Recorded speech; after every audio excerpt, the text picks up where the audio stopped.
कुरुक्षेत्र से संबंधित 50 क्वेश्चन हमने पिछली जो क्लास थी उसके अंदर कर लिए है। आज इस क्लास के अंदर हम 50 क्वेश्चन और देखेंगे जो हमारे कुरुक्षेत्र से संबंधित है। तो अगर आप मेरे चैनल पर पहली बार विजिट कर रहे हो तो चैनल को सब्सक्राइब कर ले, बेल आइकन को ऑल पे प्रेस कर ले, ताकि जब भी मैं कोई नया वीडियो अपलोड करूं तो उसका नोटिफिकेशन आपको तुरंत मिल सके। यहाँ पर हम संपूर्ण जो हमारे सेकंड ग्रेड का सिलेबस है हिंदी से संबंधित, उससे संबंधित जो वीडियो है वो अपलोड करते हैं। तो आप अगर सेकंड ग्रेड की तैयारी कर रहे हो तो मेरे चैनल से कंटिन्यू जुड़ सकते हो। अगर आप फर्स्ट ग्रेड की तैयारी कर रहे हो हिंदी से तो उसका जो सारा कोर्स है वो मैंने पहले से ही करवा रखा है, उसकी एक प्लेलिस्ट बनी हुई है, वहां पर वो सारे वीडियो है। फर्स्ट ग्रेड के नाम से प्लेलिस्ट है और सेकंड ग्रेड के नाम से भी प्लेलिस्ट बनी हुई है। तो जो भी वीडियो आपने नहीं देखे वो वीडियो वहां जाकर आपको मिल जाएंगे, आप अच्छे से उसको देख सकते हो। बिना समय गवाए हम शुरुआत करते हैं आज की क्लास की। तो देखिए हमारा जो पहला क्वेश्चन है वो है कुरुक्षेत्र के प्रथम सर्ग का प्रारंभ किस पंक्ति से होता है। तो कुरुक्षेत्र का जो प्रथम सर्ग है, क्योंकि हमारे जो सिलेबस के अंदर कुरुक्षेत्र में जो 7 सर्ग है उनमें से सिर्फ एक ही सर्ग दे रखा जो प्रथम सर्ग है, तो उसका जो प्रारंभ है वो कौन रोता है वहां, यहां से होता है। तो ये लाइन आपको अच्छे से ध्यान में रखनी है। 52 नंबर का क्वेश्चन है निम्न में से कुरुक्षेत्र कर्ती को कौन सा पुरस्कार मिला था। तो कुरुक्षेत्र कर्ती को काशी नागरी प्रचारणी सभा पुरस्कार मिला है। आगे देखिए 53 नंबर का हमारा क्वेश्चन है महाभारत के युद्ध के प्रेरक कारण क्या थे। तो महाभारत का जो युद्ध हुआ था, क्योंकि महाभारत का युद्ध है उसी से संबंधित हमारा कुरुक्षेत्र है वो जो काव्य लिया गया है। इसमें महाभारत जो हो गया उसके बाद की घटना है वो ली गई है।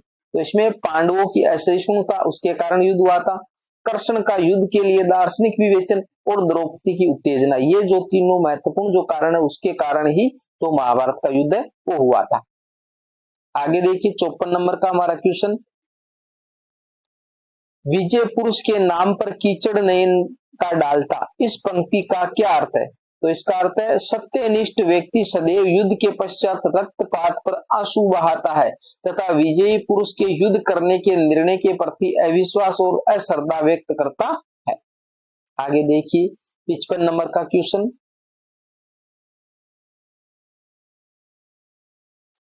कवि ने ये क्यों कहा है कि लेकिन मनुष्य के प्राण शायद पत्थरों के है बने, क्योंकि मनुष्य युद्ध में हुए रक्तपात पर आंसू बहाकर भी पुनः युद्ध की ओर प्रवृत्त होता है। यानी कवि ने ऐसा क्यों कहा है कि लेकिन मनुष्य के प्राण, मनुष्य का मतलब मनुष्य के प्राण शायद पत्थरों के बने, यानी मनुष्य है वो पत्थरों से बना उसके प्राण, क्योंकि जब युद्ध होता है तो युद्ध में जो रक्तपात होता है बहुत सारी जन धन की हानि होती है, उसके बाद भी वो वापिस युद्ध में प्रवृत्त हो जाता है, वो उसको भूल जाता है क्योंकि उसका हृदय वो पत्थरों का बना हुआ है।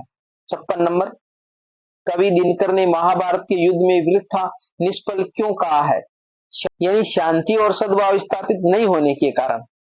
कवि दिनकर ने जो महाभारत के युद्ध की वृथा व निष्फल क्यों कहा है, क्योंकि उसमें शांति और सद्भाव स्थापित नहीं हो पाया था, युद्ध वो बार बार हो रहे हैं। 57 नंबर का क्वेश्चन है युधिष्ठिर क्या सुन रहे हैं, पांडवों की हर्ष ध्वनि और मन की ध्वनि, यानी पांडवों की हर्ष ध्वनि और मन की ध्वनि दोनों है वो सुन रहे हैं जो युधिष्ठिर है वो। 58 नंबर का क्वेश्चन है रामधारी सिंह दिनकर द्वारा लिखित प्रसिद्ध समीक्षात्मक कृति कौन सी है। युद्ध कविता की खोज, शुद्ध कविता की खोज।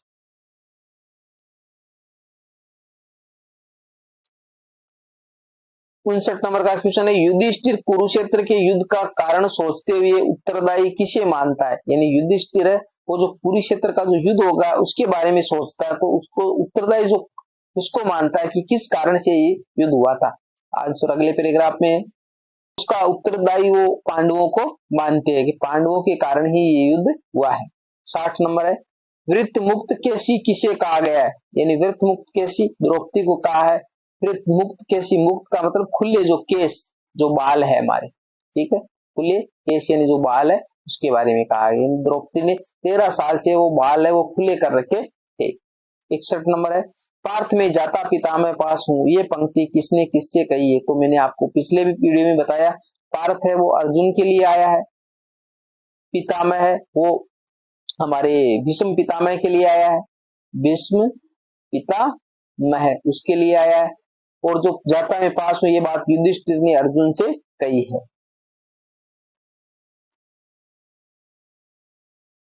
62 नंबर का क्वेश्चन है हमारा, दिनकर की किस कृति को साहित्य अकादमी पुरस्कार से सम्मानित किया गया है? तो संस्कृति के जो 4 अध्याय है उस पर उसको साहित्य अकादमी पुरस्कार मिला, और ज्ञानपीठ जो पुरस्कार है वो उर्वशी रचना पर मिला है।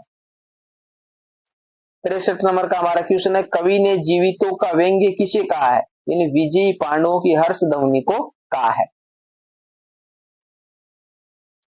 64 नंबर का हमारा क्वेश्चन है, हाथी घोड़ों और रथ के अंग कहाँ तैर रहे हैं? रक्त की धारा में, क्योंकि जो युद्ध हुआ उस युद्ध में बहुत ज्यादा मारकाट हुई है। 65 नंबर, मनुष्य रणभूमि किसे रोता हुआ देखा? सत्य को।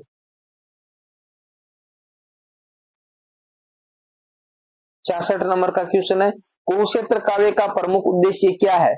युद्ध की समस्या और उसका समाधान, यानी कुरुक्षेत्र का मेन जो मकसद है वो इस रचना का है कि युद्ध की जो समस्या है वो क्या समस्या है, और जो उसका जो समाधान है वो किस प्रकार किया जा सके कि हमें युद्ध ना करना पड़े। 67 नंबर का क्वेश्चन है, हर युद्ध से पहले मनुष्य है सोचता, कवि दिनकर के अनुसार युद्ध से पहले मनुष्य क्या सोचता है? तो क्या युद्ध आवश्यक है, क्या युद्ध होना चाहिए? ये बातें वो मनुष्य अक्सर सोचता है युद्ध से पहले।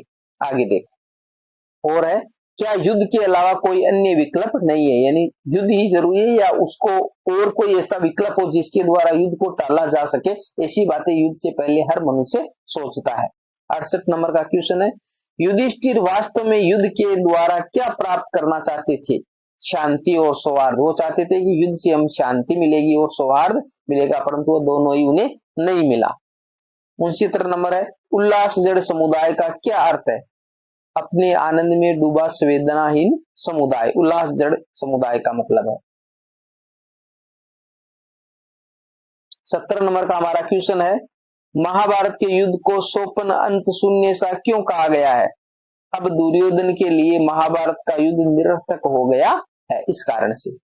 71 नंबर है, फिर मारता मरता विजय पाकर बहाता अश्रु है, इस पंक्ति में कवि ने किन अश्रुओं की ओर संकेत किया? पश्चाताप के अश्रु, क्योंकि युद्ध हो गया और युद्ध में जो मारकाट हुई उसके बाद में फिर वो सोचता है, क्योंकि पश्चाताप करता है और पश्चाताप करके फिर होता है। ये मनुष्य की जो आदत है, हर मनुष्य में ऐसा ही होता है।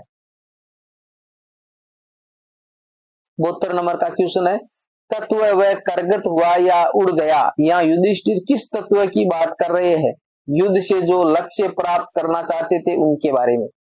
73 नंबर का क्वेश्चन है, कटवा किशोरों को मगर आश्वस्त होकर सोचता गई बच लाज सारे देश की, इस पंक्ति का भावार्थ क्या है? यानी जो कटवा किशोरों को मगर, यानी जो युद्ध होता है युद्ध में जो किशोर है वो मरते, आश्वस्त होकर सोचता गई बच लाज, यानी लाज बच गई है इस देश की। तो नवयुवकों की युद्ध में मृत्यु होती है, शासक वर्ग की निर्कुशता है और कुटिल वृद्धजनों की स्वार्थपरता है। 74 नंबर का क्वेश्चन है, सिंधु के पार होने का क्या अर्थ है? संसार सागर से पार होना या मृत्यु होना, सिंधु के पार होना का मतलब है। आगे देखो, 75 नंबर का क्वेश्चन है, उस हलाहल सी कुटिल द्रोहांगनी का इस पंक्ति में कौन सा अलंकार है? तो उस हलाहल सी तो उपमा अलंकार हो गया। 76 नंबर, दिनकर की काव्य करती उर्वशी का काव्य रूप है? तो उर्वशी एक चंपू काव्य है। चंपू काव्य वो होता है जिसके अंदर गद्य और पद्य दोनों मिश्रित होते हैं। 77 नंबर है, नरमेध की लीला हुई जब पूर्ण हुई थी, इस पंक्ति में नरमेध शब्द किसका संकेतक है? तो कुरुक्षेत्र के युद्ध में हुए नरसार, नरमेध का मतलब नरसार, जो मनुष्य की जो मृत्यु हुई है। 78 नंबर, युद्ध में वीरगति को प्राप्त लोग किससे दूर हो गए हैं?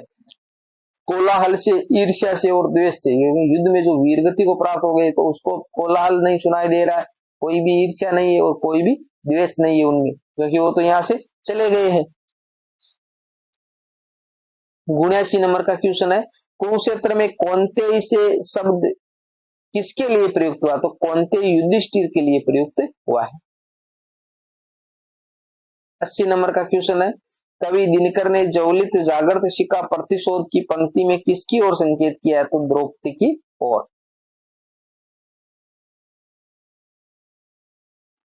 81 नंबर का क्वेश्चन है, युधिष्ठिर की स्मृति में वज्र सा टूटकर क्या गिरा? अभिमन्यु की स्मृति, यानी उसके युधिष्ठिर को जो अभिमन्यु उसकी मृत्यु हो गई तो उसकी याद आ रही है, तो वो वज्र सा टूटकर गिरा। 82 नंबर का क्वेश्चन है, विजयी राज्य सिंहासन को युधिष्ठिर का हृदय भोगने से क्यों मना कर देता है? यानी जो विजय हो गई है पांडवों की, अब जो सिंहासन मिला है उसको युधिष्ठिर का हृदय वो भोगने से मना कर देता है। क्यों कर देता है? वह राज्य करोड़ों लोगों के खून से सना हुआ है, क्योंकि करोड़ों लोगों की मृत्यु होने के बाद में उसे वो राज्य प्राप्त हुआ है, इसलिए उसका मन नहीं मान रहा है।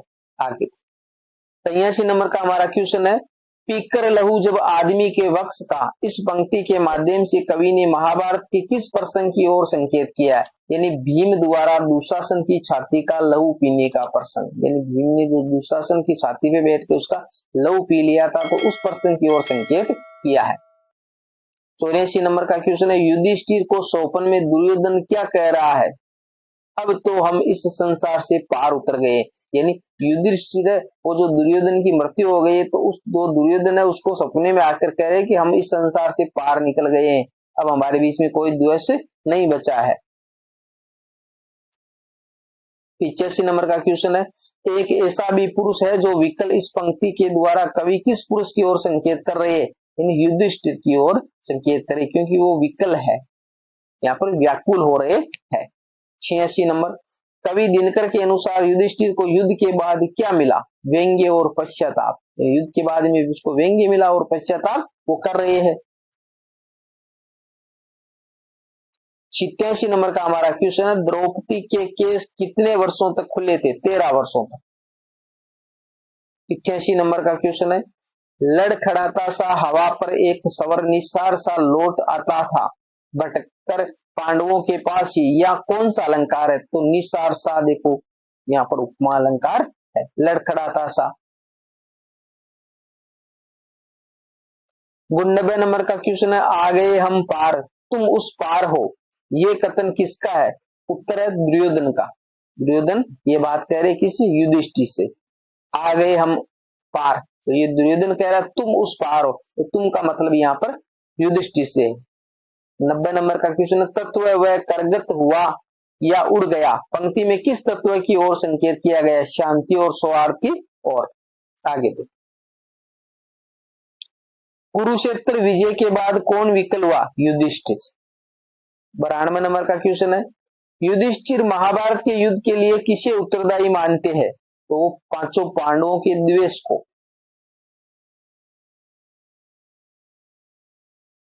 हलाहल का क्या अर्थ है? हलाल का मतलब या तो विष या जहर होता है, दोनों में से एक ही पर्यायवाची शब्द है। 94 नंबर का क्वेश्चन है, हर युद्ध के पहले द्विधा लड़ती उबलते क्रोध से, या द्विधा से अभिप्राय, द्विधा अंतर्द्वंद, यानी मन के अंदर जो दो विचार चलते हैं कि ये करूं या वो करूं, ऐसा अंतर्द्वंद की जो स्थिति होती है उसे द्विधा कहा जाता है। 95 नंबर का क्वेश्चन है, युधिष्ठिर किसे सूचना देकर या कहकर भीष्म पितामह के पास गए थे? अर्जुन को, यानी वो अर्जुन को कह गए मैं जाता पितामह पास हूं। 96 नंबर का क्वेश्चन,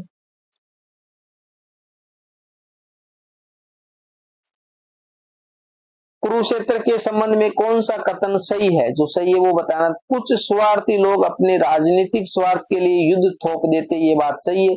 युद्ध किसी भी समस्या का स्थायी हल नहीं है, ये बात भी सही है।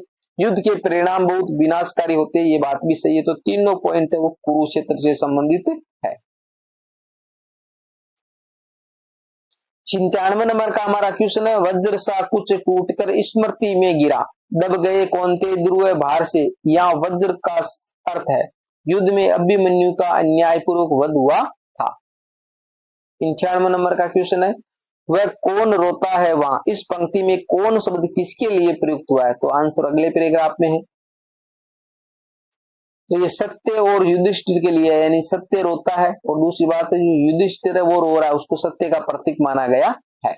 99 नंबर का क्वेश्चन है, जिनका हृदय उतना मलिन जितना कि सिर्फ वलक्ष है, शीर्ष वलक्ष है, इस पंक्ति में किसे इंगित किया गया है? उत्तर है कुटिल नीतिज्ञों को इंगित किया गया है। 100 नंबर का क्वेश्चन है जो लास्ट क्वेश्चन है इस क्लास का, इसके बाद में कुछ क्वेश्चन है वो जो और रह गए जो हम अगली क्लास के अंदर करेंगे, जो कुरुक्षेत्र से ही संबंधित है। फैलती लपटे विषैली व्यक्तियों की सांस से, इस पंक्ति में विषैली सांस से क्या आशय है? युद्ध भूमि में शवों से आती दुर्गंध से। तो ये हमने 100 क्वेश्चन देख लिए, 50 क्वेश्चन पिछली क्लास में और 50 क्वेश्चन इस क्लास में, और कुछ क्वेश्चन जो इससे संबंधित और है वो हम अगली क्लास के अंदर देखेंगे। उम्मीद करता हूँ ये क्लास आपको अच्छी लगी होगी। अगर अच्छी लगी है तो इसको लाइक करिए, अपने दोस्तों के साथ में भी शेयर कीजिए। अभी तक आपने चैनल को सब्सक्राइब नहीं किया तो सब्सक्राइब जरूर कर लीजिए। मिलते हैं अगली वीडियो में, तब तक के लिए जय भीम, जय भारत।